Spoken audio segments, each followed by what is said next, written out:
اللہ کے رسول نے کن باتوں کا حکم دیا، کن باتوں سے منع کرا، غور سے سنیے، میں آپ کو بتاتا ہوں، انشاءاللہ بہت فائدہ ہوگا۔ جناب رسول اللہ صلی اللہ علیہ وآلہ وسلم نے فرمایا، میں تمہیں 3 باتوں کا حکم دیتا ہوں اور 3 باتوں سے منع کرتا ہوں۔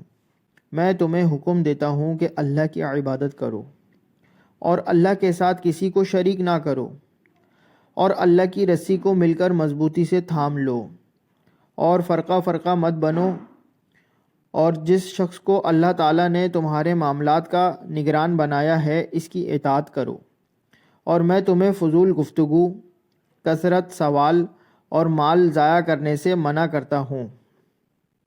حوالہ السلسلہ الصحیحہ 205۔